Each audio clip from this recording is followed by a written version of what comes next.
Hi everyone, welcome to my channel. ತಮ್ಮೆಲ್ಲರಿಗೂ ನಮ್ಮ ಚಾನಲ್ಗೆ ಸ್ವಾಗತವನ್ನು ಕೋರುತ್ತಾ ಇವತ್ತಿನ ವಿಡಿಯೋದಲ್ಲಿ 2026-27ನೇ ಶೈಕ್ಷಣಿಕ ಸಾಲಿನ ಇಲ್ಲಿ ಏಕಲವ್ಯ ಮಾದರಿ ವಸತಿ ಶಾಲೆಗಳ ಎರಡನೇ ಸುತ್ತಿನ ಸೀಟು ಹಂಚಿಕೆ ಲಿಸ್ಟು ಇವತ್ತು ಪ್ರಕಟಗೊಂಡಿರುತ್ತದೆ.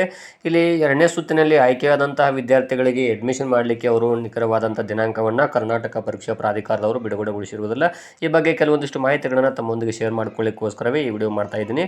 ಇನ್ನು ತಾವುಗಳು ನಮ್ಮ ಚಾನಲನ್ನು ಫಸ್ಟ್ ಟೈಮ್ ನೋಡ್ತಾ ಇದ್ದರೆ ತಾವುಗಳು ಈ ಚಾನಲನ್ನು ಸಬ್ಸ್ಕ್ರೈಬ್ ಆಗಿ ಅಂತ ತಿಳಿಸುತ್ತಾ ನೋಡಿ, ಎರಡನೇ ಸುತ್ತಿನ ಸೀಟು ಹಂಚಿಕೆ ಲಿಸ್ಟು ಇಲ್ಲಿ ಏಕಲವ್ಯ ಮಾದರಿ ವಸತಿ ಶಾಲೆದ್ದು ಇವತ್ತು ಬಿಡುಗಡೆಗೊಂಡಿರುತ್ತದೆ. ಇಲ್ಲಿ ವಿದ್ಯಾರ್ಥಿಗಳು ಯಾರ್ಯಾರು ಸೆಲೆಕ್ಟ್ ಆಗಿದ್ದರೆ ತಾವುಗಳು ತಕ್ಷಣವೇ ಏನು ಮಾಡಬೇಕು ಅಂದರೆ ಇಲ್ಲಿ ಯಾವ ಶಾಲೆಗೆ ಸೆಲೆಕ್ಟ್ ಆಗಿದ್ದರೆ ಆ ಶಾಲೆಗೆ ಹೋಗಿ ತಕ್ಷಣವೇ ಅಡ್ಮಿಷನ್ ಮಾಡಿಸಬೇಕು. ಅದಕ್ಕೆ ಬೇಕಾದಂಥ ದಾಖಲೆಗಳು ಏನು ಅಂದರೆ ಇಲ್ಲಿ ನಾವು ಹೇಳ್ತಾ ಹೋಗ್ತೀವಿ, ನೋಡ್ಬೋದು. 5ನೇ ತರಗತಿ ಅಂಕಪಟ್ಟಿ ಅಥವಾ 5ನೇ ತರಗತಿ ಮಾರ್ಕ್ಸ್ ಕಾರ್ಡ್ ಬೇಕಾಗುತ್ತದೆ. ಅದು ಸ್ಯಾಟ್ಸ್ ಮೂಲಕ ಅದು ಡೌನ್ಲೋಡ್ ಆಗಿರಬೇಕಾಗುತ್ತದೆ. ಇನ್ನು ಮತ್ತು ಅದರ ಜೊತೆಗೆ ಇಲ್ಲಿ ಜಾತಿ ಆದಾಯ ಪ್ರಮಾಣ ಪತ್ರ ಅಥವಾ ಅಪ್ಲಿಕೇಶನ್ ಸಲ್ಲಿಸುವಾಗ ನೀಡಿರುವಂತಹ ಜಾತಿ ಆದಾಯ ಪ್ರಮಾಣ ಪತ್ರ, ಅದರೊಂದಿಗೆ ಇಲ್ಲಿ ತಮ್ಮ ತಂದೆ ತಾಯಿ ಮತ್ತು ವಿದ್ಯಾರ್ಥಿಯ ಆಧಾರ್ ಕಾರ್ಡ್ ಜೆರಾಕ್ಸ್ ಪ್ರತಿ ಬೇಕಾಗುತ್ತದೆ. ಅದರೊಂದಿಗೆ ಇಲ್ಲಿ ಪಾಸ್ಪೋರ್ಟ್ ಸೈಜ್ ಫೋಟೋಗಳು ಬೇಕಾಗ್ತವೆ 4. ಇನ್ನು ತಾವು ವಿಶೇಷ ವರ್ಗದವರಾಗಿದ್ದರೆ ವಿಶೇಷ ವರ್ಗದ ಪ್ರಮಾಣ ಪತ್ರ ಬೇಕಾಗುತ್ತದೆ ಮತ್ತು ವಾಸಸ್ಥಳ ಪ್ರಮಾಣ ಪತ್ರ ಕಡ್ಡಾಯ ಬೇಕಾಗುತ್ತದೆ. ಯಾಕಂದರೆ ಕೆಲವೊಂದು ವಿದ್ಯಾರ್ಥಿಗಳು ಔಟ್ ಆಫ್ ಡಿಸ್ಟ್ರಿಕ್ಟ್ನವರು ಕೂಡ ಇಲ್ಲಿ ಸೆಲೆಕ್ಟ್ ಆಗಿರ್ತಾರೆ. ಸೊ ಆದ್ದರಿಂದ ಅಲ್ಲಿ ವಾಸಸ್ಥಳ ಪ್ರಮಾಣ ಪತ್ರ ಬೇಕಾಗುತ್ತದೆ. ಕೆಲವು ಸಾರಿ ಆ ವಾಸಸ್ಥಳ ಇಲ್ಲದೇ ಇದ್ದರೂ ಆಧಾರ್ ಕಾರ್ಡ್ ಮೇಲೆ ನಡೆಯಬಹುದು. ಇಲ್ಲಿ ರೇಷನ್ ಕಾರ್ಡ್ ಕೂಡ ಬೇಕಾಗುತ್ತದೆ ತಮ್ಮದು. ಇವಿಷ್ಟು ದಾಖಲೆಗಳನ್ನು ತೆಗೆದುಕೊಂಡು ತಾವು ಯಾವ ಶಾಲೆಗೆ ಸೆಲೆಕ್ಟ್ ಆಗಿದ್ದರೆ ಆ ಶಾಲೆಗೆ ಹೋಗಿ ಕೊಟ್ಟು ಅಡ್ಮಿಷನ್ ಮಾಡಿಸಬೇಕು. ಇನ್ನು ಅದರ ಜೊತೆಗೆ ಇಲ್ಲಿ ಮೂಲ ವರ್ಗಾವಣೆ ಪ್ರಮಾಣ ಪತ್ರ ಒರಿಜಿನಲ್ ಟಿ ಸಿ ಬೇಕಾಗುತ್ತದೆ. ಆದರೆ ಟಿ ಸಿ ಇನ್ನೂ ಈಗೇನು 5th ಸ್ಟ್ಯಾಂಡರ್ಡ್ ಮುಗಿಸಿ ಹೋದಂಥ ವಿದ್ಯಾರ್ಥಿಗಳು ಇನ್ನೂ ಕೂಡ ಬಂದಿಲ್ಲ. ಆದ್ದರಿಂದ ತಾವುಗಳು ಏನು ಮಾಡಬೇಕಂದ್ರೆ 5ನೇ ತರಗತಿ ಮಾರ್ಕ್ಸ್ ಕಾರ್ಡ್ ಮೇಲೆ ಅಡ್ಮಿಷನ್ ಮಾಡಿಸಬಹುದಾಗಿರುತ್ತದೆ. ಎಲ್ಲ ದಾಖಲೆಗಳನ್ನು ತೆಗೆದುಕೊಂಡು ತಾವು ಯಾವ ಶಾಲೆಗೆ ಸೆಲೆಕ್ಟ್ ಆಗಿದ್ದರೆ ಆ ಶಾಲೆಗೆ ಹೋಗಿ ತಾವು ಅಡ್ಮಿಷನನ್ನು ಮಾಡಿಸಿ ಅಂತ ತಿಳಿಸ್ತಾ ಇದ್ದೀನಿ. ಇನ್ನು ಮತ್ತು ಇಲ್ಲಿ ಅಡ್ಮಿಷನ್ ಮಾಡಲಿಕ್ಕೆ ಎಷ್ಟು ದಿನಗಳ ಕಾಲಾವಕಾಶ ಅಂತ ತಾವುಗಳು ಕೂಡ ಕೇಳ್ಬೋದು.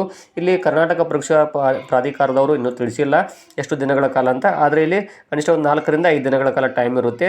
ಸೊ ತಾವು ತಡ ಮಾಡಬಾರ್ದು. ಇಲ್ಲಿ ಮೊದಲ ದಿನದಿಂದಲೇ ಸೆಲೆಕ್ಟ್ ಆದಂಥ ವಿದ್ಯಾರ್ಥಿಗಳು ಎಲ್ಲ ದಾಖಲೆಗಳನ್ನು ತೆಗೆದುಕೊಂಡು ಹೋಗಿ ಮೊದಲು admission ಪಡ್ಕೊಳ್ಳಿ.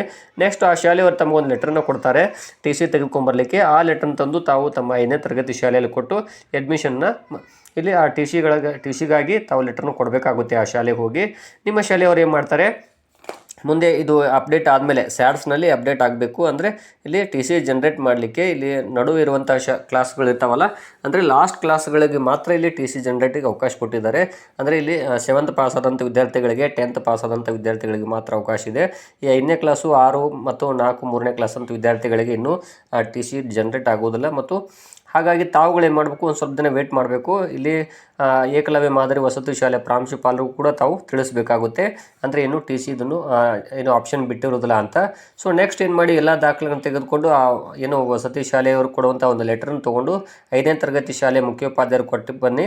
Next T C generate ಯಾವಾಗ ಆಗುತ್ತೆ ಅಂತ ಕೇಳಿಕೊಂಡು ಆ ಲೆಟ್ರನ್ನ ಆ ಟಿ ಸಿಯನ್ನು ತೊಗೊಂಡು ತಾವು ಈಗ ಯಾವ ಶಾಲೆಗೆ ಅಡ್ಮಿಷನ್ ಮಾಡಿಸಿದ್ರೆ ಅಲ್ಲಿ ಹೋಗಿ ಕೊಟ್ಟರೆ ತಮ್ಮ ಅಡ್ಮಿಷನ್ ಇಲ್ಲಿ ಕಂಪ್ಲೀಟ್ ಆಗುತ್ತದೆ ಅಂತ ತಿಳಿಸ್ತಾ ಇದ್ದೀನಿ.